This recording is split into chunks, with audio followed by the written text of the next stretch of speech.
She thought I'd never know. She took the money, slipped it right into her purse, and smiled at me like I was some fool. But what she didn't realize, there was a camera right behind her, recording every second. Not gonna lie, that smile cut deeper than any argument, any insult. Because that wasn't just a smile. It was a smile of someone who knew they were stealing from the one person who loved them most.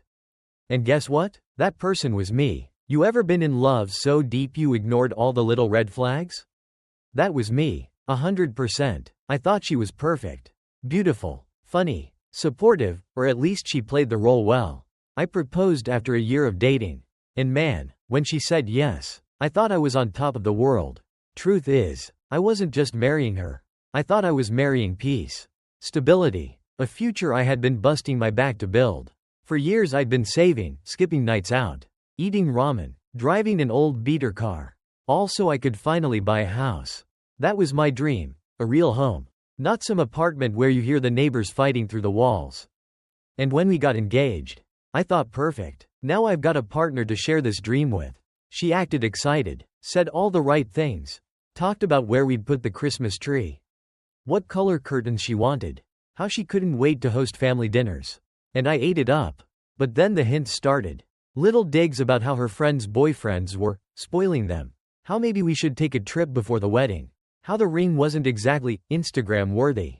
At first, I laughed it off. Love blinds you. You know, you convince yourself it's just jokes, just harmless comments. But somewhere deep inside, a little voice was whispering, watch out. I ignored it, until the night everything cracked.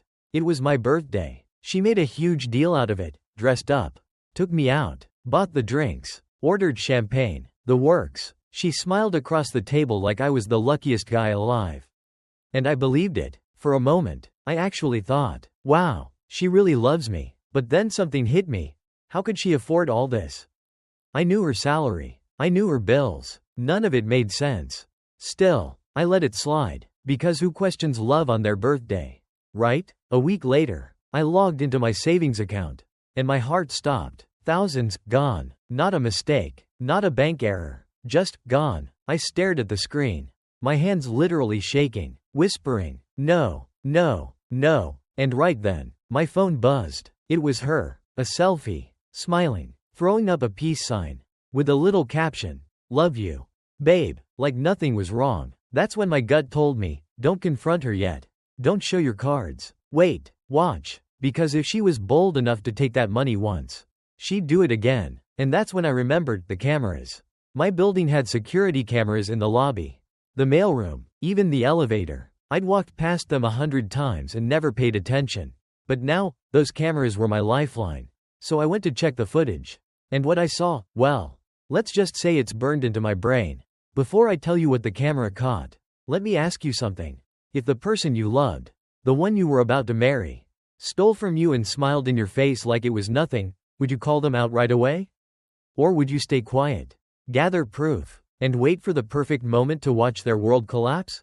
I sat there with my laptop open, palms sweating, heart racing, scrolling through hours of footage like some desperate detective. And then I saw it, clear as day, her walking into the lobby. Hair tied back, casual clothes like she had nothing to hide. But her eyes were locked on the security desk. She knew exactly where the cameras were. Or at least she thought she did. She walked right past the main one, smiling at the guard like butter wouldn't melt. But what she didn't realize was that tiny black dome above the mailboxes had a perfect angle. And I watched her open the drawer where I sometimes kept envelopes for rent money and small cash deposits. Watched her glance around, watched her slide that envelope into her purse, then straighten up and walk out like nothing happened. You know that feeling when your stomach drops so hard you think you might throw up? That was me. I rewound it 3 times just to make sure I wasn't seeing things. But no, it was her, my fiancée, the woman I thought I was going to spend the rest of my life with. Smiling like she just won the lottery while she robbed me blind. I couldn't breathe. I just sat there staring at the frozen frame of her stuffing the envelope. My brain screaming, why? Why would she do this? Part of me wanted to call her right then, shove the footage in her face, demand an answer. But another part of me, the colder part, whispered, wait, don't show her yet. Let her keep digging her own grave. And truth is, that colder part won. So I started watching more footage. Different days, different times. And guess what? I found more. Not once, not twice, but multiple times she walked out with envelopes. Sometimes small, sometimes fat, always with that same little smirk like she thought she was smarter than me. And every time I watched, my chest tightened. You ever get so angry your hands shake? That was me, gripping the edge of the desk, whispering, "Unbelievable, unbelievable." I wanted to scream, I wanted to punch the wall. But instead, I just saved the clips. Every single one, labeled them, dated them, stored them on a separate drive. Because now I wasn't just a heartbroken fiancé. I was a man building a case. And here's the thing, she had no clue. She'd come home at night, kiss me on the cheek, ask me how my day was, sit on the couch scrolling her phone, acting like nothing had happened. And I played along, smiled, cooked dinner, held her hand, all the while, knowing I had proof sitting on my computer that could destroy her in seconds. But I wasn't ready, not yet, because I wanted to see just how far she would go. And let me tell you, she went further than I ever imagined. But before I get to that, let me throw this at you. If you caught your fiancé on camera stealing from you, not once but multiple times, would you blow it all up right away? Or would you sit there, like I did, waiting, watching, letting the mask slip until she exposed every ugly part of herself? The next few weeks felt like living in some twisted play where I was the only one who knew the script. Because every time she smiled at me, every time she kissed me goodnight, I could still see the image of her slipping that envelope into her purse burned into my brain. And while she thought she was fooling me, I was the one quietly watching her hang herself with every move she made. And the first big slip came when she suddenly started showing off things I knew she couldn't afford. Like one evening she walked in with a brand new designer bag, swinging it on her arm like she was on a runway. And she giggled when I raised an eyebrow, saying, "Oh, it was on sale. Babe, don't worry about it." But I knew, that bag cost more than her paycheck. And the crazy thing was she didn't even try to hide it. She just assumed I was too dumb or too in love to question it. And maybe she was right because I just smiled, nodded, and told her it looked good. While inside I was screaming, "That's my money on your arm." Then came the spa trips, the nights out with her friends, the little charges popping up on her card that I knew she didn't have the balance for. And every time she'd come home glowing, smelling like expensive perfume, telling me stories about how much fun she had. And I'd just sit there, nodding, pretending everything was fine, while the savings I'd built for years was funding her little fantasy life. But the worst part wasn't the money. Not really, it was the realization that she was smiling through it all. Looking me in the eye, telling me she loved me, while she was stealing right under my nose. And you ever had that moment where you wonder if every kiss, every hug, every word was just an act? That's where I was. I couldn't sleep. I couldn't focus. Because every time I closed my eyes I saw her. Not the woman I thought I was marrying, but the thief smiling at the camera while she robbed me blind. And the more I thought about it, the angrier I got. But anger can make you stupid.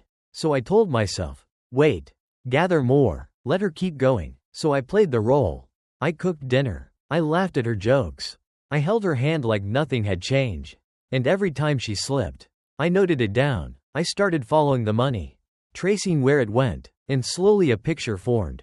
A picture that made my blood run cold. Because it wasn't just bags and dinners and spa days. There were hotels. Not once, not twice, but multiple charges at hotels I knew she had no reason to be at.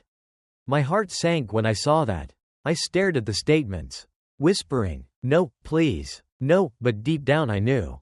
The money wasn't just being stolen, it was being spent on someone else. And that's when the betrayal cut even deeper. Not only was she draining me dry, she was probably smiling at another man the same way she smiled at me. And the sickest part? She thought she was clever, thought I was blind, but the camera doesn't lie. I had her stealing, I had the dates, and now I had the spending trail. What I didn't have yet was the who. And trust me, once I found out, the story turned darker than I ever expected. But before I tell you that, let me ask you this. If you discovered the person you loved was not only stealing your money but maybe spending it on someone else, would you confront them right away, or would you sit back, keep smiling, and wait until you had enough proof to destroy them completely? The hotel charges kept me awake at night, staring at the ceiling, replaying every laugh she faked, every kiss she planted on my cheek. And I knew I couldn't just sit there anymore. I had to know who. I had to see it with my own eyes. Because money can be replaced, but respect, trust, love, once those are gone, they're gone forever. And something inside me needed the truth no matter how much it hurt. So I started watching her patterns. When she left the apartment, what excuses she gave, how long she was gone. And one Friday she told me she was meeting a friend for dinner. Some old college friend she hadn't seen in ages. And she even showed me a text as proof. Like she had it all figured out. But her mistake was forgetting that lies always leave cracks. And I decided to follow. Not close, not obvious, just far enough to see. And sure enough, she didn't head toward any restaurant. She went straight across town to one of those hotels from the bank statements. Walked in with her phone in her hand, smiling at the lobby clerk like it was routine. And a few minutes later, I saw him, some guy in a suit. Tall, confident, walking right up to her, kissing her cheek like he owned her. And they disappeared into the elevator together while I sat in my car gripping the wheel so hard my knuckles turned white. Whispering, "Unbelievable, unbelievable." My whole body wanted to storm in, drag her out, expose her on the spot. But the colder voice in my head said no. Not yet, don't ruin it, let them play, let them think they're safe. Because the bigger the lie, the harder the fall. And I wanted her fall to hurt. So I pulled out my phone, snapped a few pictures, saved the time, the place, the proof, and then I drove home in silence. Shaking, sweating, but also strangely calm. Because now I had it all, the theft, the spending, the cheating. And when she came home later that night, hours past midnight, smelling like perfume that wasn't hers, she looked me in the eye, smiled, and said, "Dinner ran late, babe." And I almost laughed in her face. But instead I just nodded, kissed her forehead, and told her I was glad she had fun. All while my mind screamed, "You're finished. You just don't know it yet." Over the next week, I collected more screenshots of charges, more clips from the security footage, even messages I managed to catch on her phone when she carelessly left it unlocked. Little flirty texts with him about how much fun they had, how much he appreciated the treats, and every word was like a knife. But also like fuel, because I wasn't just planning to confront her. I was planning to end it in a way she'd never forget. And the thing is, she still thought I was blind. She still thought she had me wrapped around her finger. And that made me angrier but also gave me power. Because there's nothing more dangerous than someone who knows the truth but pretends they don't. So I smiled. I played the role. I let her think everything was normal. While behind the scenes I was setting the stage, storing the evidence, plotting the day when the camera footage, the receipts, the texts, and the truth would all come crashing down on her at once. But here's the part one keep thinking about. Was I doing this for justice? Or was I just doing it for revenge? And if it were you, if you had the chance to gather every piece of proof before dropping the hammer on someone who betrayed you, would you take it slow like me? Or would you burn it all down the moment you saw them walk into that hotel? I knew the day had come when I couldn't play dumb anymore. When smiling through the lies felt like poison in my veins. So I planned it carefully. Picked a quiet Sunday evening when she thought we were just going to have dinner and watch a movie. I set the table, cooked her favorite pasta, poured her wine, made everything look like a normal night. And she walked in laughing, dropping her purse on the chair, kissing my cheek like nothing was wrong. And I swear in that moment I almost lost it. Almost exploded. But I held steady, let her sit down, let her take a sip. And then I said, "Hey, I need to show you something." Pulling out my laptop, turning it toward her, pressing play. And there it was, the footage of her in the lobby, sliding the envelope into her purse. Clear as day, the smile on her face filling the room. And her glass froze halfway to her lips, her eyes widening, her hands shaking just enough for me to notice. And I leaned back, arms crossed, waiting, just waiting, until she whispered, "Babe, I can explain." But I cut her off. Not yelling, just cold. "Explain the other times too?" And then I clicked through clip after clip. Envelope after envelope. All her little heist stacked up like a deck of cards ready to topple. And she broke, her voice cracking, tears streaming, begging, swearing it was just mistakes. That she needed money for us. But I just shook my head. Then pulled out the bank statements, the screenshots, the texts, the hotel receipts, and laid them out on the table one by one like evidence in a trial. Her trial. And finally I asked, "Tell me, was he worth it? Every dollar, every lie, every kiss you gave me after kissing him. Was he worth it?" And she just collapsed into silence. Face in her hands. No words left, because the truth was written all over her. And the more she cried, the calmer I felt. Like all the rage had drained out of me and left nothing but this icy clarity. Because I wasn't here to fix it. I wasn't here to forgive. I was here to end it. So I stood, walked to the door, grabbed her purse, tossed it in her lap, and said, "Get out." And she looked up, mascara running, whispering, "Please, we can fix this." But I pointed at the laptop still playing the footage and told her, "That camera was watching you the whole time. You just forgot to look up." And the silence that followed was louder than any screaming match could have been. Because she knew it was over. And when she finally left, slamming the door behind her, I didn't feel joy. I didn't feel victory. I just felt empty, but free, like a weight had been lifted that I didn't even know I was carrying. And now here I am, telling you all this, wondering what you would have done if it were you. Because I had the proof. I had the camera. I had the betrayal carved into my memory. But maybe some people would have handled it differently. Maybe you would have confronted her the first time. Maybe you would have forgiven. Maybe you would have burned it all down faster. So let me ask you, if the person you trusted most smiled while stealing from you, if they lied to your face while another camera quietly caught the truth, would you have thrown them out like I did, or would you still be sitting there tonight, pretending you didn't see what was right in front of you?